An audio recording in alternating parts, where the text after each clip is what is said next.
because then we have a problem. Because if I'm the smartest person, then how do I count on everyone else? So again, trying to find the people that No will way that you can grow support. sustainable like this. Yeah. Yeah. Welcome to Unstoppable Podcast with Harry Sardinas, inspiring conversations with influential millionaires, investors, thought leaders, entrepreneurs who are making a massive difference with their innovative products and services, and sharing the challenges and wisdom of how they sold their first million. How challenging have you found where we see EOs, okay, that there are first-time founders, whether the mindset of a first-time founder is completely different mindset of someone like you that been there several times, or like me, we see things different, yeah. Yeah. So how do you manage to find the right fit, because you need a lot of input from this first-time founder to actually you have to become like a coach, like a Yeah. mentor to it. I said, look, this is your company. You have the major shareholder or whatever, but I'm here to give you advice, and it's important that you listen this advice, that you embrace this advice. And sometimes I had seen in the industry a lot of challenges because the founder said, well, I'm a big deal here. This is my product. I invented this. Everybody had to do what I say. And if they don't land into reality, they won't go really far, right? And that's the thing is the CEO and the inventor, the person, the founder of an organization, a business, their mind, the way they think and the way they do things are just going and always thinking of new ideas. And that's where kind of I come in, and you've come in too, is where you're trying to figure out, okay, how do I manage? How do I help them get to their vision? How do I help them succeed in what they're doing, and let them know that here's my experiences, what I can do for you, and you can do these things, but we got to get there. And there's like explaining the steps, explaining what things will possibly be some roadblocks, but we can work through those things. And that's where, as you look, and as have worked with some great people and other people, it's like, okay, this is not going to work. I mean, it's just, you can tell by their personality. It's like they're that type of personality. It's like, hey, I'm all vision and I'm just going, but they have no guardrails at all, and it falls apart. And sometimes you have to walk away and say, hey,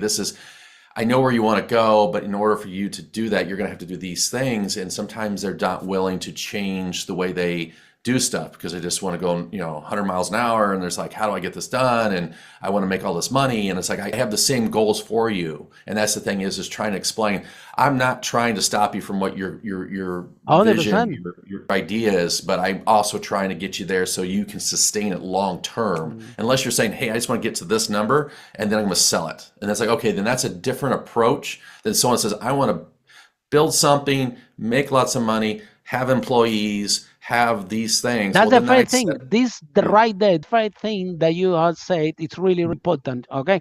Because someone that comes to you and says, look, this is what I'm doing. I'm going to grow it until this, and then I'm going to sell it. Yeah.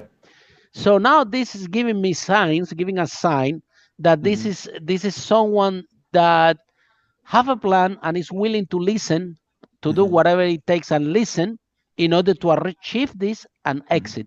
This type of founder, I find them more easy to work with because they have like a final goal, and now they recognize that they need help because they want to reach this final goal. And hey, after they achieve the goal, they might decide that they don't want to sell, they want to grow, but at least they have a goal. And because you have a goal, you cannot have your ego in that process, because you have to surrender that ego. I think that the main problem that we found in the failing companies is that we have the typical founder. Yeah, I don't blame them because I was like this as well. And I think that every time that, entrepreneurs, as we have ego, and it comes to us, it comes with the package because, we think that we can do better. That's why we become entrepreneurs in the first place. So that ego is always there.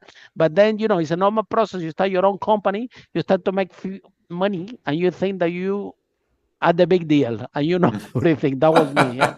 That was me with my first company. Oh my God. I thought that was a big deal, that I knew everything and I can make money and everything. And yeah, when you are the first year, the first 2 years with that ego by yourself because you know everything, so you don't need help from anybody. It's really exhausted and you have to wear all the hats in the company and becomes really tiring. But once you surrender to that, I didn't even surrender. I couldn't operate. I was so tired. Our company was a property company, so I had to do all the selling, the marketing, the design. I didn't want to hire anybody because I was the best at everything. Then I started to hire people, and I find out everybody that I had was better than me at everything.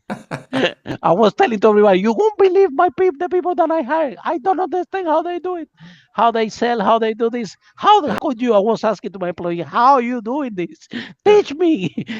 So they were all better than me and everything. So the whole ego thing start to surrender, and you start to realize that way.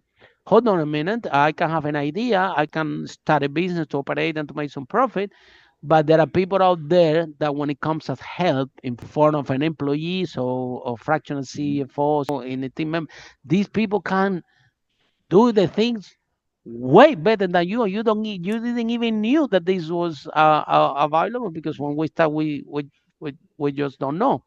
So that process, if the CEO is still in this first year, 1 year, it's not about time. It's in this mindset frame. I know everything. I'm a big deal, and everybody had to listen to me. This is the recipe for failure. Yeah. Well, And I for think exhaustion, for sure, and for burnout. In my opinion, I've been there, done it. I'm telling you from my own experience. But and I think, however, other CEOs, for example, this one that you said, well, I have this guy that have this plan. Now it's giving me signs that there is an evolution. That type of people, is coming with a goal, and now is willing to receive help because he knows that can have. So, what, Michael?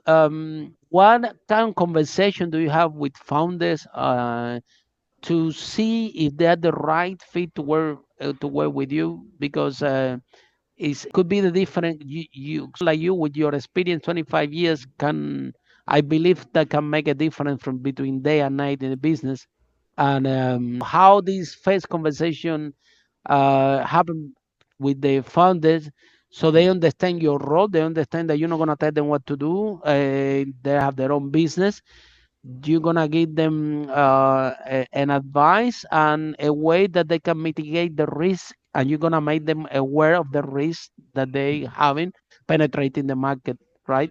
So how this conversation goes, how the process goes, in order for you to be more confident that the people that you're working with is going to be the right fit, and you're going to grow the company faster. Well, a lot of that is, as you know, I do several interviews of, so if the entrepreneur, the founder is, if they're more than just the founder, I talk to a lot of the staff, the employees that are currently there, and just get an understanding. Usually I have, because all the years I've done this, you get a feel for what, if someone's going to be interested in getting help, or they're just looking for a quick solution and they're off to doing something else. You kind of know right away what that personality is going to be, and then understanding as I have several conversations and several meetings with the founder of where they're going, what they've done, what they've tried, and understand why they tried those things, and then how they came up with that, and trying to always see, is it always an I type thing? It's like if they're always talking about themselves the whole time. Well, I did this, and you realize that through the whole conversation that there is nobody else in the conversation. It's just about them, and all the things from marketing to sales to everything they do. It's coming from them, and it's like, okay, that could be some of the problem, is that they're not allowing the talented people they have, or get new talented people that are smarter than them to do that. And that's something that I've talked to many CEOs and founders. It's like, I don't want to. Some of the better ones that I've run into, they're like, I don't want to be the smartest person in the room, because then we have a problem. Because if I'm the smartest person, then how do I count on everyone else? So again, trying to find the people that no way that you can grow sustainable like this. Yeah. Follow us for more interviews with world's most influential, audacious entrepreneurs that overcame challenges and adversity, providing you with the blueprint of how they sold their first million so you can grow your business exponentially.